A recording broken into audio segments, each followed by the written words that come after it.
স্পর্শে ঘুমটা ভেঙে গেল। ঘড়ির দিকে তাকিয়ে দেখি 8:30। ও আমাকে কিছু একটা বলার চেষ্টা করছে। কি হয়েছে, এমন করছিস কেন? বলতে বলতে ডোরবেল বেজে উঠল, আর আমি বুঝতে পারলাম ওর এমন অদ্ভুত আচরণের কারণটা। এত সকালে কে হতে পারে? আমি দৌড়ে যেয়ে দরজা খুলে দেখলাম জিনু ভাইয়া। ওপ্পা, এতদিনে আসার সময় হলো? 2 দিন বাড়িতে ছিলাম না বলে ইচ্ছা মতো ঘুমাচ্ছিস?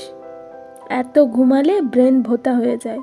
অন্তত 30 মিনিট ধরে বেল বাজাচ্ছি। এসেই তোমার বকা শুরু হয়ে গেল। এদিকে আমাকে একা ফেলে রেখে গেছো তার বেলা। ভাইয়া আমাকে বকার কাজটা বন্ধ রেখে এবার বলল, আর সেই বদের হাড্ডিটা কোথায়? তার কোনো খোঁজ পাওয়া গেছে? না। এরপর ভাইয়া ইয়ন্তানকে কোলে তুলে নিল ঠিকই, কিন্তু ইয়ন্তান রাগে গড়গড় করতে করতে টেনে হিচড়ে ওর কোল থেকে নেমে পড়ল। আমার মনে মনে হাসি পেল খুব, কিন্তু হাসতে পারলাম না। ওয়ার্ল্ড ওয়াইড হ্যান্ডসামকে একটা কুকুর এভাবে ইগনোর করে, এটা ওকে বড় কষ্ট দেয়।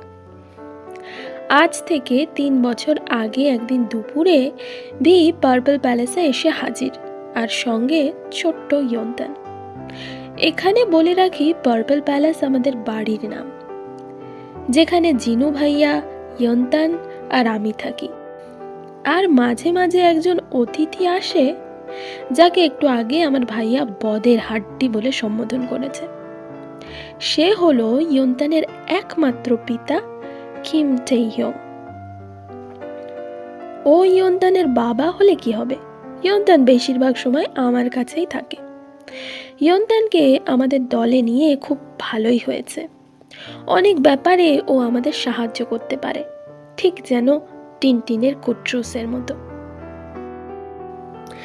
এখন সবাই হয়তো ভাবছে আমাদের টিমের বাকি 5 জন মেম্বার কোথায় আছে। তাহলে বলে রাখি, তারা এখন তাদের কাজে ব্যস্ত আছে। ছুটি পেলেই সবাই মিলে পার্পল প্যালেসে এসে ভিড় করবে। ইয়ন্তানকে দেখছি ও যেন আজ একটু বেশি চটে আছে। ও কিছুতেই ওপ্পাকে পাত্তা দিচ্ছে না, আর ওপ্পাও সমান তালে তাকে মানানোর চেষ্টা করছে। কে বলবে যে ও একজন লয়ার?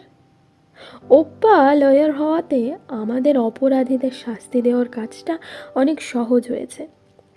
আজ পর্যন্ত কোনো কেসে ওর হার হয়নি। আর এদিকে বিয়ের খবর কি বলবো, আজ 1 মাস তার কোনো খবরই নেই। না জানি কোথায় আছে, কি করছে। আবার হঠাৎই কোন দিন ঈদের চাঁদের মতো করে এসে দেখা দিয়ে সবাইকে চমকে দেবে। আমি বুঝি না এমনটা করে ও কি আনন্দ পায়। আমার কথা মতো ঘটনা হলোও তাই। ওপ্পা অফিসে বেরিয়ে গেছে। আমি একটা লেখা শেষ করে ওয়াশরুমে গিয়েছিলাম। বেরিয়ে দেখি ইয়ন্তান ওর ড্যাডির সাথে খেলছে। তুই কখন এলি? আর ভিতরে ঢুকলি কিভাবে? দরজা তো বন্ধ। পার্পল প্যালেস একেবারেই সেফ নয় রে, কড়া নিরাপত্তার প্রয়োজন। আফটার অল এটা একটা ডিটেকটিভের আস্তানা। হাসতানা না চাই। এখানে তুমি থাকো কতদিন? আহা, এত চড়ছিস কেন? দেন চলো পার্ক থেকে বেরিয়ে আসি। এই রাগী ভদ্র মহিলা নিশ্চয় তোমাকে সারাক্ষণ ঘরে বন্দি করে রাখে। ওর এই ধরনের কথা শুনে আমার প্রচণ্ড রাগ হয়ে গিয়েছিল। কোনো রকমে নিজেকে সামলে নিয়ে বললাম, তেতে, ওর খাওয়ার সময় হয়েছে, ওকে খাইয়ে দিস। হ্যাঁ, আমি চললাম। কোথায় চললি? যেখানেই যাই, তোর কি? আমি আর এ বাড়িতে থাকবো না, এই হলো কথা। আর যে নতুন কেসের ব্যাপারে অনেক কিছু বলার ছিল, সেটা কি ইয়ন্তানকে বলবো? আমি হঠাৎই থেমে গেলাম। নতুন? ও এক্ষুনি কি বলল? নতুন? তার মানে সত্যি বলছিস তুই? আর আমার অনুমানে আমাদের মক্কেল এতক্ষণে আমাদের দোরগোড়ায় এসে পৌঁছেছে।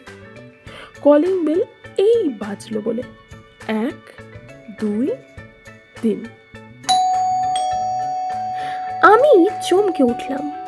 মানুষের মস্তিষ্ক নিয়ে খেলার সাথে সাথে ও জাদুর খেলাটাও শিখে গেছে নাকি? আমি অবাক হয়ে ওর দিকে তাকালাম। ও বলল, যা ওনাকে নিয়ে আয়, আমি ইয়ন্তানের খাবারটা দিয়ে রেখে আসছি। আমি দরজা খুলে দেখলাম একজন মাঝবয়সী মহিলা, পরনে কালো রঙের একটি অসম্ভব সুন্দর ড্রেস, দেখতেও অনেক সুন্দরী, স্কিন অত্যন্ত মোলায়েম, ঠোঁটে লাল রঙের লিপস্টিক। ভদ্রমহিলা যে অনেক বেশি বিভ্রান্ত ও ক্লান্ত, এত সাজ পোশাকেও তা ঢাকতে পারেনি। এটা কি মিস্টার কিম, ডিটেকটিভ টাইহংয়ের বাড়ি? আমি বললাম। ম্যাপ মিলিয়ে যেহেতু এসেছেন, ভুল হয় কি করে মিস? ঠিক জায়গাতেই এসেছেন, প্লিজ কাম। ভদ্রমহিলাকে আমি নিয়ে গেলাম দোতলার একটি রুমে। কোনো ক্লায়েন্ট আসলে তাকে এখানেই বসতে দেওয়া হয়। একটু পরেই ভি চলে এলো। হ্যালো, আমি detective Taehong. Hello, I am Jaehee. V আমাকে দেখিয়ে বলল, আর এটি আমার বন্ধু ওয়ায়েন। এবার ভদ্রমহিলা একটু মিনতি করে বলল, ওহ, আপনি Wayne? I am sorry, I don't recognize you first. Oh, it's okay. এবার তিনি ভিয়ের দিকে তাকিয়ে বলল, আসলে আমি আপনার কাছে এসেছি, আপনার থেকে একটা সাহায্যের প্রয়োজন ছিল। আমি কিভাবে বলবো, শুরু করব বুঝতে পারছি না।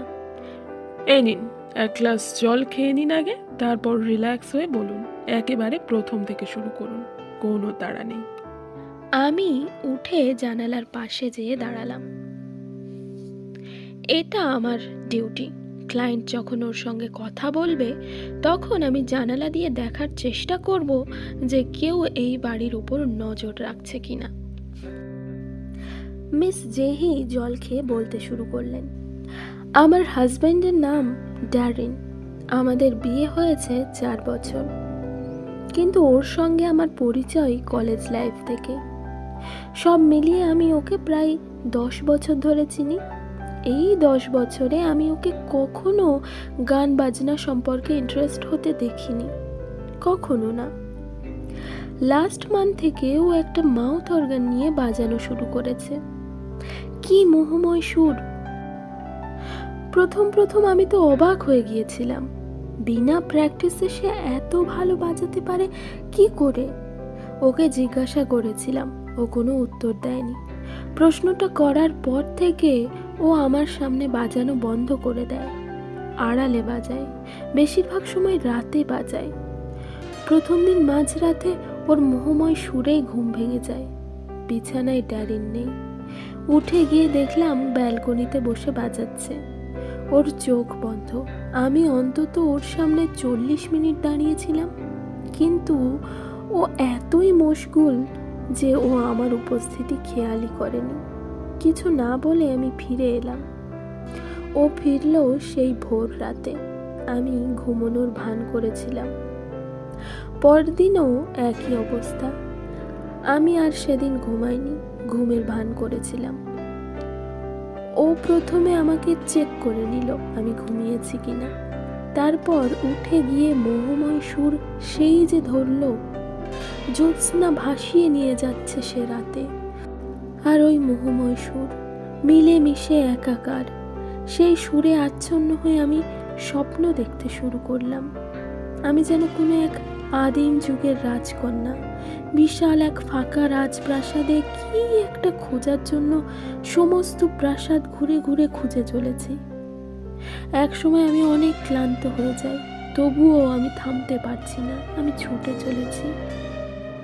এই পর্যন্ত বলে মিস জেহি একটু থামলেন। এরই মধ্যে দেখলাম একটা লোক রাস্তার ওপাশে এসে দাঁড়িয়েছে। মুখে কালো মাস্ক, মাথায় ক্যাপ, বেশ রোগা ও লম্বা চেহারা। মিস জেহি আবার বলা শুরু করলেন, লক্ষ্য করেছি ওই সুরটা শোনার পর থেকে আমি কেমন যেন আচ্ছন্ন হয়ে যাই। প্রতিবার একই স্বপ্ন দেখি, সেই পুরনো প্রাসাদের এদিক থেকে ওদিক ছুটে কিছু যেন খুঁজে চলেছি। যখন ঘুম ভাঙে তখন দেখি ভোর হয়ে গিয়েছে। ব্যাপারটা আমার ফ্রেন্ড নিয়ানাকে বলি। ওকে একটা দিনের জন্য আমাদের বাড়িতে এসে থাকার জন্য বলি। ও রাজি হয়। সে রাতে নিয়ানা ছিল আমাদের পাশের রুমটাতে। আমার বেশ মনে আছে, ড্যারিন উঠে যাওয়ার সাথে সাথে আমি নিয়ানার রুমে চলে যাই। ও জেগেই ছিল। আমাকে ঘরে ঢুকতে দেখেই ও ভয় খেয়ে যায়। আসলে ও বোধহয় আমার কোনো কথায় বিশ্বাস করেনি, ভেবেছিল সবই আমার মনের ভুল। ও কিছু বলতে যাবে, তখনই বেঁচে ওঠে সেই মরণ সুর। সে কি অসম্ভব সুন্দর। তারপর আমার আর কিছুই মনে নেই। যখন ঘুম ভাঙলো দেখি আমি আমার বেডে শুয়ে আছি। তৎক্ষণাৎ উঠে নিয়ানার রুমে গেলাম। নিয়ানার কোনো চিহ্ন নেই। ড্যারিনকে জিজ্ঞাসা করলাম, নিয়ানা কি চলে গেছে? ও বলল, নিয়ানা নিয়ানা এসেছিল নাকি? আমি কিছু না বলে নিয়ানাকে ফোন করলাম। তাকে ফোনে পাওয়া গেল না। ওর বাড়ি গেলাম। ওর হাজব্যান্ড মিনহু আমাকে দেখে অবাক। নিয়ানা কোথায় মানে? কালই তো আপনি তাকে ইনভাইট করেছিলেন। রাত বেরোতে পারেনি, আমাকে এসে জিজ্ঞাসা করছে নিয়ানা কোথায়? ওকে ফোনেও পাওয়া যাচ্ছে না।